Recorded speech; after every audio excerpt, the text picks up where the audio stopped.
पनवेल के इस ऐतिहासिक शहर में हम जिस घटना के लिए यहाँ पर एकत्रित आए हैं, बहुत ही भयंकर ऐसी घटना ये हम सभी ने गत कुछ दिनों से चैनल में अनुभव की है।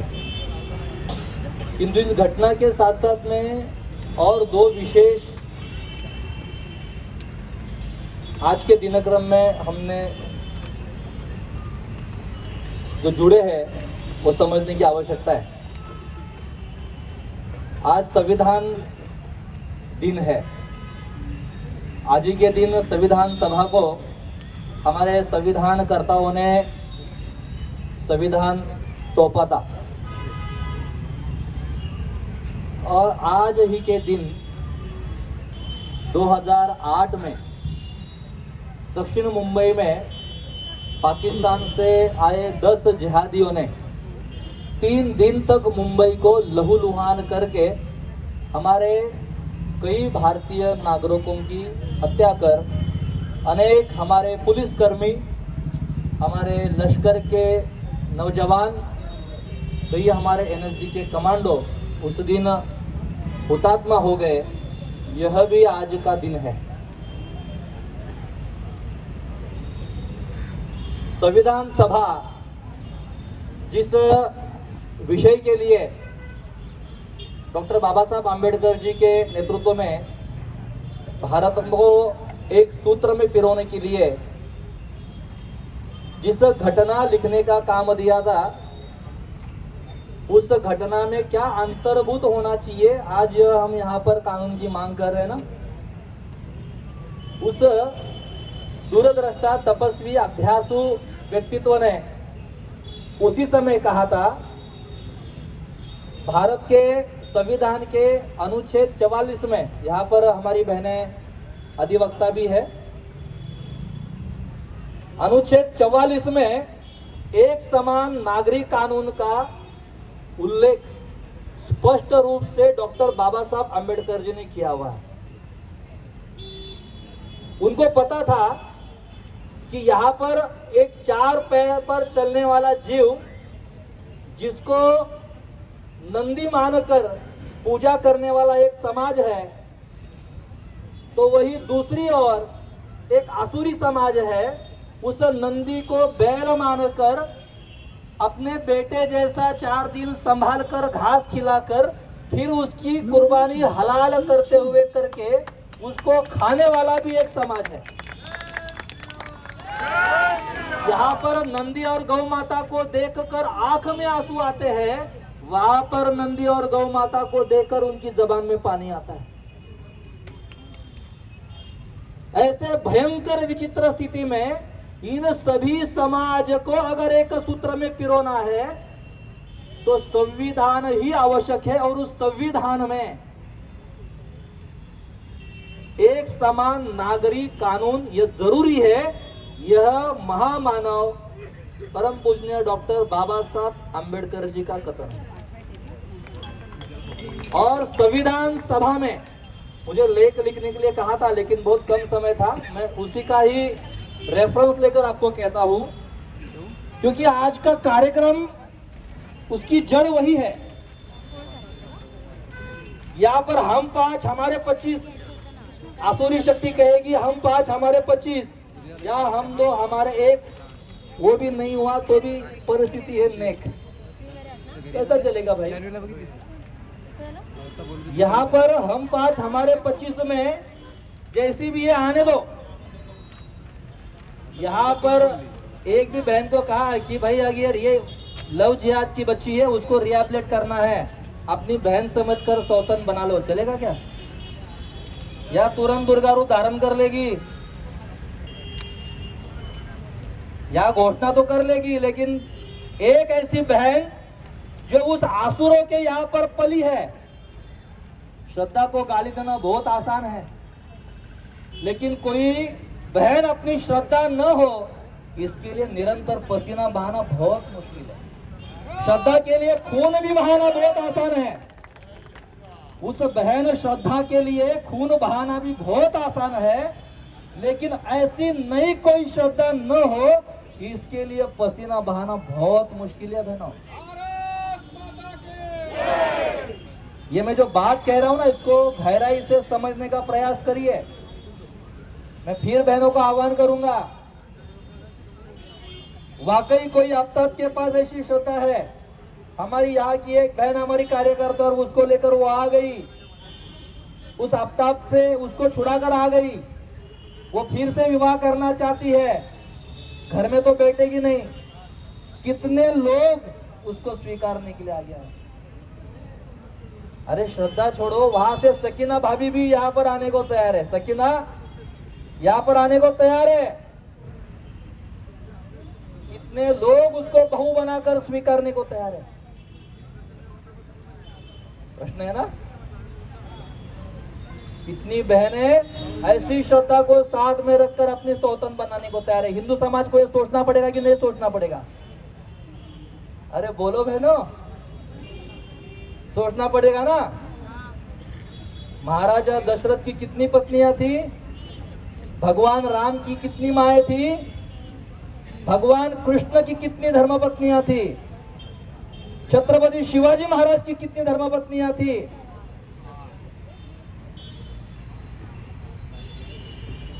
लव जिहाद की जड़ यहां पर है। हम बहुपत्नीत्व का पुरस्कार नहीं करते, लेकिन आसुर जब हम 5 हमारे 25 की बात करेंगे तो यहां पर हिंदू जनमानस को वो बोलना पड़ेगा। यह देश भारतीय संविधान के अनुसार चलेगा, यह देश शरिया के अनुसार नहीं चलेगा। अगर मुस्लिम पर्सनल लॉ के हिसाब से आप उनके निजी कानून बनाते हो तो बलात्कार करने के बाद हर मुसलमान का भी लिंग छेद करो, उसका शिरोच्छेद करो, उसके हाथ तोड़ो। इंडियन पिनल कोड उस समय आवश्यक क्यों?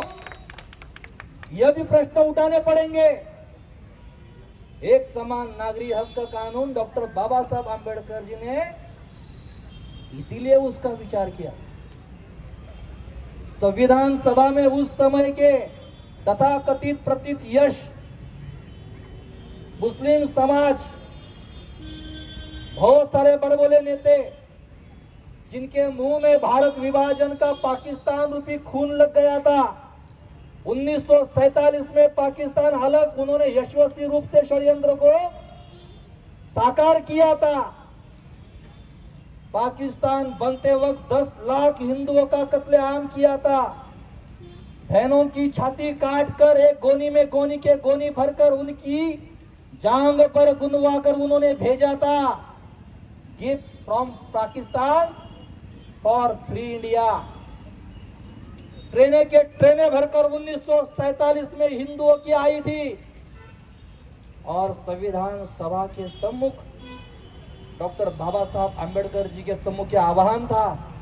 हिंदू समाज में भी कई जात पंचायत चलती है। हमारी एक गौशाला है, उस गौशाला में भारवाड़ समाज के गुजराती भाई वहां पर रहते हैं। भारवाड़ है, भारवाड़ यानी गोपालन करने वाले गुजरात के। उनके विवाह के कानून उनकी जात पंचायत तय करती है। मराठी में कहते हैं ना साटो लोट, साटो लोट करते हैं ना हिंदी, यानी यहाँ पर बहन भाई वहां के बहन भाई से ही बहेगा, वो ब्याहेगा, उसको साटो लोट कहते हैं मराठी में। तो गुजरात में जात पंचायत में ऐसा अभी भी होता है क्या? वो संवैधानिक है क्या? डॉक्टर बाबा साहब आंबेडकर जी के सामने ऐसे कई आह्वान थे कि हिंदू समाज का ये सारी जात पंचायत के अगर कानून का अध्ययन किया जाए तो बहुत सारी गड़बड़ी होगी। तो उन्होंने लसावी समझते ना, लसावी लघुत्तम सामायिक विभाजक, तो सारे हिंदू समाज को, और यहाँ पर मेरे बौद्ध भाई ध्यान देके सुने, जैन भाई ध्यान देके सुने, सिख भाई ध्यान देके सुने, हिंदू कोड बिल डॉक्टर बाबा साहब आंबेडकर जी ने जब बनाया था वो लघुत्तम सामायिक विभाजक था कि जो मुसलमान नहीं है, जो क्रिश्चियन नहीं है, जो जू नहीं है, जो पारसी नहीं है, वो हिंदू है। यह हिंदू कोड बिल के वक्त डॉक्टर बाबा साहब आंबेडकर जी ने हिंदू शब्द की व्याख्या करी थी कानून में। और हिंदू समाज जब एक कानून के तले एक विधान, एक संविधान, एक निशान के तले एक आएगा, तो मुसलमान, क्रिश्चियन, पारसी, जो इस देश में आए, कोई आक्रांता बन के आया है तो कोई शरणागत बन के आया है, उनको भी इस कानून के अंदर समाएंगे। किंतु मुसलमान नेताओं ने उस समय पे विरोध किया कि नहीं, हमारे मुस्लिम पर्सनल लॉज अलग है, हम एक समान नागरिक हक कानून का विरोध करते हैं। जो पहला अनुच्छेद 34 में था, वो अनुच्छेद 44 में उनको सहभागी करना पड़ा। मेरी लॉयर बहन उसको आगे पीछे कर सकती है अनुच्छेद को। किंतु उस वक्त एक वाक्य बहुत महत्वपूर्ण डॉक्टर बाबा साहब अम्बेडकर जी और संविधानकर्ताओं ने रखा था, जिस वाक्य को आज उद्धारित करने का इस मंच और ऐसे अनेक हजारों मंच से उद्धारित करने की आवश्यकता है। राजनेताओं ने समयानुसार यह कानून बनाना चाहिए। यह भारतीय राज्य घटना में लिखा है। राज्य घटना के कई अभ्यासक, अधिवक्ता, वकील यहाँ पर है। आज भारत सरकार ये सारे विषयों के लिए अनुकूल है। धारा 370 हट गई, 70-7 की सारी कचरा धुल गया। लेह, लद्दाख, जम्मू कश्मीर, ये सारा अभी अलग ही परिस्थिति में भारत सरकार ने प्रवाहित किया है। बहुत ही अच्छा बदलाव आया है। राम जन्मभूमि 450 वर्ष का संघर्ष भी समाप्त। पाकिस्तान, बांग्लादेश, अन्य हिंदू विहीन देशों में हिंदू समाज का क्या होगा, ये सोचकर सीएए, एनआरसी जैसे कानून भी यहाँ पर लागू किए। भारत सरकार बहुत ही तीव्र गति से ये सारे अच्छे कानून, संवैधानिक भारत को अक्षुण्ण रखने के लिए, ये शब्द बहुत जरूरी, अक्षुण्ण, संविधान में यह शब्द प्रयोग हुआ है, अक्षुण्ण। में 3 बार मैंने इसका उच्चारण किया, 4थी बार करता हूं। भारत को अक्षुण्ण रखने के लिए जो भी आज की सरकार कर रही है वो सारी चीजें आवश्यक है। किसान कानून से लेकर के हर चीजें।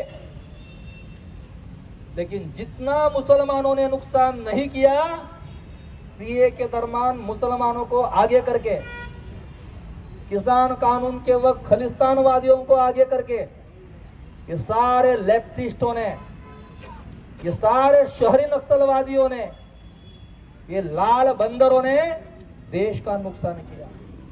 भाइयों बहनों, श्रद्धा एक बहाना है, आपने कहा ना, श्रद्धा एक बहाना है, हिंदू बहन निशाना है। एक माता अपने समूचे जीवन काल में 13 बच्चों को जन्म दे सकती है, अधिकतम 14 से 15। तो एक पुरुष की क्षमता 3500 बच्चे जन्म देने की है। यह मैं भारी अधिकार से कह रहा हूं, सारे रिसर्च के रिपोर्ट्स अपने साथ में लेकर कह रहा हूं। आजकल जेब में लेकर घूमने की सुविधा हुई है, तो मेरे जेब में रिपोर्ट है इसके। 3500 बच्चे एक पुरुष जन्म दे सकता है, तो 13 से 15 केवल एक माता। और मुसलमानों ने इसी को शस्त्र बनाकर, इस कोक को शस्त्र बनाकर लोक संख्या बढ़ाना, यह स्ट्रेटेजिकल समूचे विश्व में इस्लामिक ब्रदरहुड के नाम से उन्होंने किया है। लव जिहाद ये उनकी स्ट्रेटेजी है, लैंड जिहाद उनकी स्ट्रेटेजी है, इस्लामिक ब्रदरहुड ये उनका एजेंडा है, यह उनकी पॉलिसी है। समूचे विश्व को दारुल हरब से दारुल इस्लाम करना, समूचे विश्व को इस्लाम में तब्दील करना, यह उनका स्पष्ट एजेंडा है। उसके लिए दारुल देवबंद क्या करेगा, बरेलवी क्या करेगा, खोजा क्या करेगा, ये खोजा ही था। हमारे लोग कहते भाई शिया अच्छा है, भोरी अच्छा है, खोजा सच्चा है, ये खोजा ही था। अब्दुल कलाम अपवाद होते हैं, अब्दुल हमीद अपवाद होते हैं, और अपवाद कभी नियम नहीं बन सकते, इतना याद रखिए। मेरी बात को गहराई से समझने का प्रयास करिए। अपवाद कभी नियम नहीं बन सकता। यहाँ के जो भी ये सेकुलर, तथाकथित सेकुलर, धर्मनिरपेक्ष कहलाने वाले लोग इस बात को अपनी जहन में, शब्द जरा तुरंत ध्यान में आता है ना, मस्तिष्क प्रश्न चिन्ह लगता है, लेकिन जहन तुरंत समझ में आता, तो अपनी जहन में उतारे। 1947 में देश आजाद हुआ। 1950 के पहले राज्य घटना बनी। राज्य घटना में एक समान नागरिक कानून को विरोध हुआ। उत्तर में 1/3 कश्मीर हथिया लिया गया। 20-25 वर्ष में उत्तर में कश्मीर से हिंदू विहीन घाटी सारी कर दी गई। दक्षिण में पॉपुलर फ्रंट ऑफ इंडिया यहाँ पर संगठन का निर्माण हुआ। उसी दरमियान उत्तर में 1960 के दशक में अलीगढ़ मुस्लिम यूनिवर्सिटी में student Islamic movement of India का जन्म हुआ। उत्तर की ओर 1971 में पूर्व पाकिस्तान को भारत की मदद से भारत ने ही बांग्लादेश में परावर्तित किया। करोड़ों घुसपैठिए बांग्लादेशी मुसलमान कलकत्ता और नॉर्थ ईस्ट से मुंबई तक आज यहाँ पर बिल्डिंग बांधने के लिए तलोजा से लेकर पनवेल तक बांग्लादेशी मुसलमान कामगार काम करते हैं। यहाँ तक 5 करोड़ से अधिक मुसलमान घुस गए। पश्चिम में 1992 का दंगा राम जन्मभूमि का निमित्त हुआ। 1990 में हजारों कार सेवक लहूलुहान होके हुतात्मा हुए। हजारों कार सेवकों के मिट्टी की गोनियां बांधकर जख्मी कार सेवक को भी सरयू नदी में बहाया गया। एक भी देश में दंगा हिंदू समाज ने किया नहीं, एक भी दंगा। लेकिन 1992 में एक निर्जीव ढांचा गिर गया जो कलंकित था, जो आक्रमण का प्रतीक था। समूचे देश में दंगे हो गए। ये मुस्लिम मानस समझने की आवश्यकता है। घोषणा जरा रुकाइए। मैं कोई आवेशपूर्ण भाषण नहीं कर रहा हूं। मेरा भाषण बहुत ही पिन पॉइंटेड है। आपको भाषण नहीं, यह अभ्यास के लिए भी नहीं, अपने हृदय में उतारिए, मस्तिष्क में विचार करके निष्कर्ष पे आइए और काम पे लगिए। समय ऑलरेडी हमने बहुत गंवाया है। वो कलंकित ढांचा 1992 में टूटा, समूचे देश में दंगे हो गए। 1990 में एक भी हिंदू मुस्लिम का दंगा हुआ क्या? मैंने निखिल वागड़े को ऑन लाइव यह प्रश्न पूछा था, भाई बताओ, सेकुलर लोगों को पूछो, क्या 1990 में हजारों राम सेवक कार सेवक हुतात्मा होने के बाद भी देश में हमने दंगा किया क्या? तो 1992 में कलंकित ढांचा आक्रमण का प्रतीक था। बाबर तुम्हारा बाप नहीं था, तुम्हारा बाप राम है। अगर सारे हिंदू मुसलमानों का डीएनए भारतीय है तो तुम्हारा बाप राम है। ऐसी स्थिति में उस बाबर के नाम से तुमने समूचे देश भर में दंगा किया। यह मुस्लिम मानस को पहचानिए। अब्दुल कलाम, अब्दुल हमीद अपवाद होते हैं क्या? श्रद्धा के इस मूर्खतापूर्ण, बर्बरतापूर्ण घटना के ऊपर किसी मुस्लिम संस्थाओं ने निषेध किया? मुसलमान संस्थाओं ने निषेध किया? सेकुलर संस्थाएं आगे आई? सेकुलर संस्था का एक हरामखोर नपुंसक, वो नपुंसक का भी आगमन हो जाएगा। उसने लिखा कि सहारे अगर आफ्ताब, अशरफ आफ्ताब, वो जो भी था, वो अगर ऐसे होते तो फिर गौरी के पैर के नीचे जन्नत ना होती। उसने शाहरुख खान का और गौरी का फोटो दिखाया। ये सेकुलर का विषय देखिए। इस बहन ने श्रद्धा के लिए, और इस जैसी बहन ने अनेक लोगों ने उस श्रद्धा के लिए बहुत कुछ भला बुरा कहा है। मरने दो उनको, कटने दो उनको ऐसा ही चाहिए। कुछ अधिकार नहीं हम हिंदू समाज को ये बोलने का। वो बहकी हुई है, वो समय की मारी हुई है। ये सारी खानावड़, बॉलीवुड में प्रस्तावित खानावड़ अगर पिक्चर बनाएगी तो अपनी हर बहन को खाना अच्छा लगना लगेगा। हमने उसके लिए क्या किया? कॉलेज में live in relationship, teenage relationship, सारे विषय चलते हैं। हमने उसके लिए क्या किया? समूचे देश भर में मुसलमान जिस तरह से हिंदू समाज को लोहे के चने चबवा रहा है, हमने क्या किया? हमें कोई अधिकार नहीं उस बहन को कुछ भला बुरा कहने का। आपको आह्वान आज के दिन इतना ही है, समय की मर्यादा है और हम चौक सभा के लिए खड़े हैं। ये सारे प्रश्न मैंने आज अधूरे छोड़े। चारों तरफ से ये इस्लामिक आक्रमण, अकेला लव जिहाद नहीं है, लैंड जिहाद जैसे सारे विषय है। तो ऐसे वक्त राज्य के परिप्रेक्ष्य में एक अनुकूल सरकार आई है। समाज का जागरण करिए, लव जिहाद पे जरूर कानून बनेगा, सरकार संवेदनशील है। उस दिन महिला बाल कल्याण मंत्रालय से एक परिपत्रक जारी हुआ कि जितनी भी लव जिहाद की केसेस हुई है उसका सर्वे होगा। आपके शहर में कितनी लव जिहाद की केसेस हुई है, क्या उसको ऑन पेपर आपने रिकॉर्ड करना चालू किया? मैं आपको पूछता हूँ, क्या आपने उसको रिकॉर्ड पे लेना चालू किया? आपने लव जिहाद के केसेस को रिकॉर्ड पर लेना चालू किया? ये नेतागिरी करके कुछ नहीं होगा। हमको लगेगा हमने कुछ तो किया है, लेकिन हम किसी और को नहीं, अपने आप को बेवकूफ बना रहे। मुसलमान हंसते हम पे, अरे डंके की चोट पे तुम्हारी लेके जाते, तुम क्या करते हो? तुम खाली भोगते रहो वहां पर। एक बहन को सहा नहीं गया उस दिन। उसने कहा ठीक है भाई, हमारे संवैधानिक मर्यादा में बंधे है ना, तो हम बहने दुर्गा बनकर अब कोई हफ्ता के 35 टुकड़े करेंगी, क्या हमारे भाई हमको छुड़ाएंगे कि नहीं छुड़ाएंगे? मैं आपको आह्वान करता हूँ यहाँ की बहन, एक बहन को सौतन नहीं ला सकती, लेकिन कोई बहन ने अगर किसी आफ्ताब के विवशतावश आक्रमण करने के बाद टुकड़े किए, इस बहन ने दुर्गा और माँ काली का रूप धारण करके टुकड़े किए, तो क्या हमारे भाई दौड़ के आएंगे कि नहीं आएंगे? आएंगे कि नहीं आएंगे? तो अपने शहर के लव जिहाद की जो भी घटना बनी है, सरकार को उसका रिपोर्टिंग करना है। नंबर 1, कानून बनेगा, उसका डेटा अच्छा होना चाहिए। और आज के संविधान दिन पर केंद्र सरकार की मर्यादा है, लेकिन राज्य सरकार तो कानून बना सकती है। पुर्तगाल के समय पे पुर्तगीज सरकार ने ही गोवा में कानून बनाया। अभी उत्तराखंड में भी एक समान नागरिक का कानून आया। महाराष्ट्र में भी आ सकता है।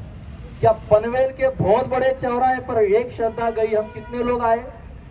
लेकिन ये भी कम नहीं है, ये सारे जागरूक होकर क्या एक समान नागरिक का कायदा, लव जिहाद कानून, धर्मांतर विरोधी कानून, इस प्रकार के कानून के लिए जाति पाति पंथ प्रांत पक्ष संगठन सारे भेद भूलकर सकल हिंदू समाज के नाते साथ में आकर क्या हजारों लाखों का एक बहुत बड़ा आंदोलन कर सकते हैं? क्या आप विचार करिए, अगर पनवेल ये बॉटलनेक ऑफ मुंबई सिटी है, पनवेल में यह विषय छिड़ता है तो पश्चिम महाराष्ट्र कोकण के साथ साथ मुंबई में जाता है। पनवेल के जागरूक हिंदुओं को मैं आह्वान करता हूं, इस विषय पर आप एक विचार करके बैठक करके बड़ा कार्यक्रम का आयोजन करिए। महाराष्ट्र में अनुकूल सरकार है हिंदुत्व के लिए, वो काम करेगी ही, लेकिन उसको जन जागरण और पुश करने का काम संवैधानिक मर्यादा में रहकर हमको करना है। या जो भी कुछ हमने मांगे की है उसको और बड़ी स्तर पर करें, यह आह्वान करते हुए अपने वाणी को विराम देता हूँ। धन्यवाद। जय भारत, जय श्री राम।